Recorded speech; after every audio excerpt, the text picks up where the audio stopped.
Welcome to Parshat Noach, a parsha with so much action, it's easy to miss the plot. Don't worry, we're here to help you out. Really quickly, here's our 20-second parsha recap. God tells Noah that he's going to destroy the world and that he should take the animals and build an ark. Noah builds the ark, survives the flood, and God makes a rainbow. Noah plants a vineyard, and something shady happens with one of his sons. Then they all have kids, and some people decide to build a tower. God doesn't like the tower and scatters them. And the question is, are these just standalone episodes mishmashed together, or is there a bigger picture here that connects all the stories in our parsha? We think they are connected. Better yet, we think that beneath the surface of the flood, the vineyard, and the tower is a grand narrative that ties Parsha Bereshit to Noach and sets up the plot for the entire rest of the Torah. I'm David Block. And I'm Emu Shalev. And welcome to the Parsha Experiment.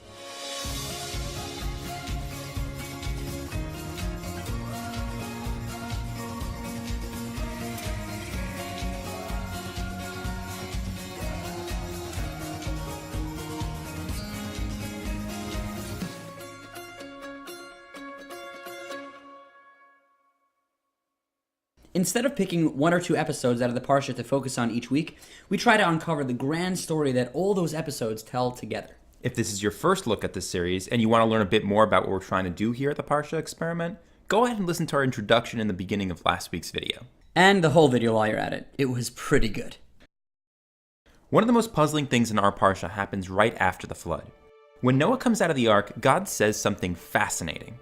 V'hakimosi esprisi itchem v'lo yikares kol basar od mimei hamabul. I'm going to establish a covenant with you, and there will never again be a flood to destroy the earth. And the question is, what's going on here? God obviously thought that it was perfectly appropriate to destroy the world the first time. So what changed? Is God just having second thoughts? Like, oh shoot, wait, I did not think this through. I probably shouldn't have done that. I mean, if it was okay to destroy the world once, why not destroy it again if mankind becomes just as deserving? Right. It was either the wrong thing to do, God realizes and promises never to do it again, or it was the right thing to do, but for some reason, now it isn't. What was God's agenda here? We think that there's a clue in the verses of the flood's aftermath, in a fascinating theory proposed by Rabbi Foreman. As we read, think about where in the Torah have we heard these words before? Here's a hint. This is the second parsha in the Torah, so the options are pretty slim. Psst. Last week. Okay, so right after the flood, the verse says, Vayaver Elohim ruach ala haaretz, vayashoku hamayim. A wind of God passed over the land, and the water subsided. So that's our first hint. Does that remind you of anything? Then, vayisachru mayanot tahom, va'arubot hashamayim, vayikaleh hageshem min hashamayim. The springs of the deep, meaning the waters below, and the floodgates of heaven, the waters from above, were sealed, and the rain ceased. So the waters of the flood really came from two directions. The waters below and above came together, and now they would separate. Then, vayashuvu hamayim me'al haaretz haloch vashov, the waters receded from the earth, which revealed the land underneath. Okay, so what does all of this remind you of? Where else have we heard about a wind of God hovering on water? Waters below and waters above separating, waters receding to reveal dry land. It sounds eerily reminiscent of creation itself. The second verse in the Torah describes what the world was like before creation. Ve'aretz hayta tohu vavohu ve'choshech al pnei tehom ve'ruach Elohim mirachefes al pnei hamayim. The earth was without form and empty, with darkness on the face of the depths, and the wind of God hovered on the water's surface. And now look back at what happened after the flood. Vayaver Elohim ruach al haaretz vayashoku hamayim. A wind of God passed over the earth, and the water subsided. In both cases, we have this wind of God hovering over the waters of the world. Continuing in creation, on the second day, Vayas Elokim es harakia, vayavdel ben hamayim asher mitachas harakia, uben hamayim asher me'al harakia. God made a sky by separating the waters underneath and on top. And that's exactly what we saw with the flood. The waters came from below and from above. And when the flood was over, those two sources were held back and separated, once more allowing the sky to reappear. Pretty cool. And it continues on day 3 of creation. Vayomer Elohim, ikavu hamayim mitachas hashamayim el makom echad, v'seira'eh hayabasha. God said, gather the waters under the heavens to one place to reveal dry land. And look again at the flood. The waters receded to reveal the dry land underneath. So the aftermath of the flood really does seem to be patterned after creation. But just in case you think this may all be just a coincidence, let's see, do these patterns continue? In addition to the water revealing dry land, something else happened on day 3 of creation too. Vegetation and plant life were created. The eitz osepri asher zarovo, and fruit-bearing trees sprouted. And we actually have something like that in the post-flood story too. The dove brings back the olive branch, signaling to Noah that plant life had re-emerged. There are now fruit-bearing trees again. On the 4th day of creation, God created the sun, moon, and stars. The verse says, to establish night, day, and the seasons of the year. And in our story, after Noah makes landfall and offers sacrifices to God, God promises he won't destroy the world again, but he also says something else. Od kol yemei haaretz, zera v'katzir, v'kor v'chom, v'kayetz v'choref, v'yom v'layla, lo yishbosu. And what do you know? God tells Noah that all the days of the earth, the seasons, and day and night shall not cease. The day, night, and the seasons were the exact function of the sun, moon, and stars, as described on the 4th day, and they make their appearance in our story right on cue. These parallels actually keep on going, and Rabbi Foreman explores them all in some of the courses that we've linked below. But the question is, why are these parallels here, and what in the world are they telling us? So here's Rabbi Foreman's theory. What is the simplest way to explain these patterns? God created the world once in Genesis, and now, with the flood, it sounds like God's creating it again. The flood is a story of destruction, but also of recreation. There are really 2 worlds. There's the pre-flood world, and now a brand new post-flood world. By placing these parallels in the text, the author, God, is revealing the deeper significance of the flood story. The flood isn't just the tool God uses to wipe out a few sinners. It's not the latest punishment since the ones handed out to Cain and to Adam. The flood is nothing short of the rebirth of the entire world. This is a continuation of the story that we started to tell last week. God created this ideal world in which mankind could have this really close relationship with him. But again and again, mankind sinned by ignoring God and by making their own rules, their own decisions as to what's good and what's evil. And when humanity spiraled out of control, God isn't angry, he's sad. Vayar Hashem ki rabba ra'as ha'aretz, vayinachem Hashem ki asa es ha'adam ba'aretz, vayit'atzev el libo.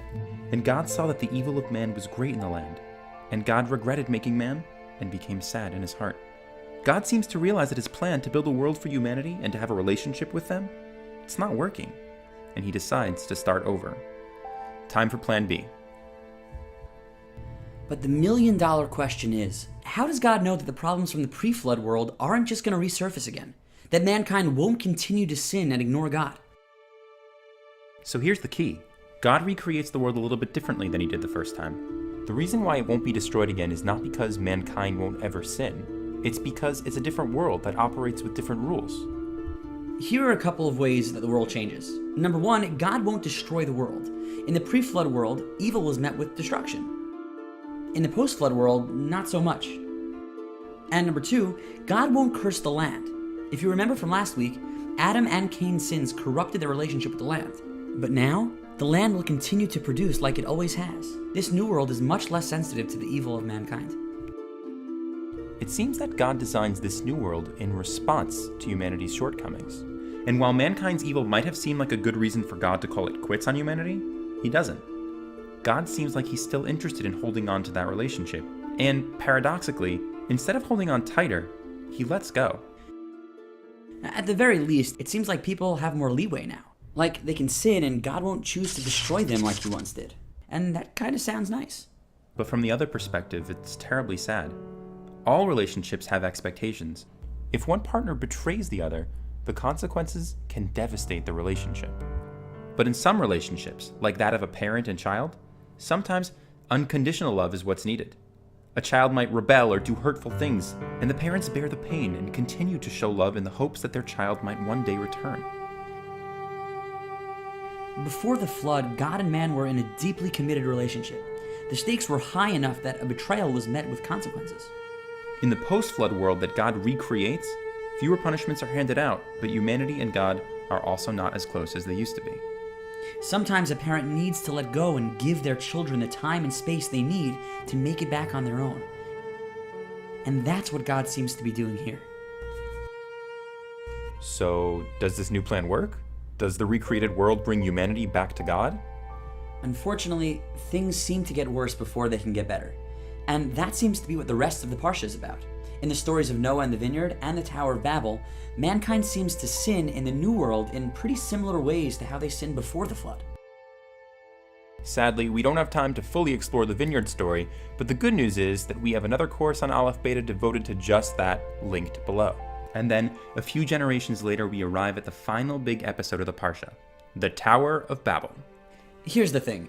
Many of us may have learned that the tower builders were these really evil people who wanted to build a tower that would reach all the way up to heaven so that they could wage war with God.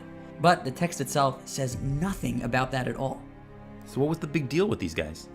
Here's what happened. Humanity seemed to band together, and they say two things. First, Hava nilvana levenim, let's make bricks. Then, Hava nivna lanu ir, umigdal v'rosho v'shamayim. Let's make a city with a tower up to the heavens. Actually seems pretty harmless.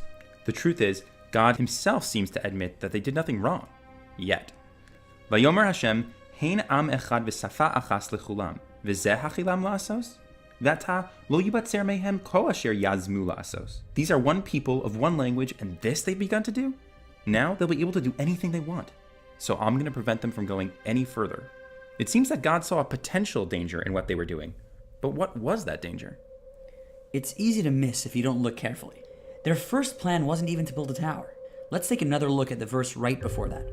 Hava nilbana levenim, v'nisrfa l'srefa, v'tahi lahem halvena la'aven. Let's make bricks, and we'll burn them, and the bricks were to them as stone. Why do we care about their building materials? They all got together and decided to make bricks. Great. Do we have to hear about the building permits that they got and who supplied the doorknobs too? But look closely. The Torah is telling us about the newest technology of the day, the brick. And what was the brick? The verse says, v'tahi lahem halvena la'aven. The bricks that they had just made, they were like stones. Up until that point, if you wanted to build a house, you did it with stone, materials that the earth freely gave for the benefit of humanity. But the people decided to play creator and make their own versions of stones, the brick.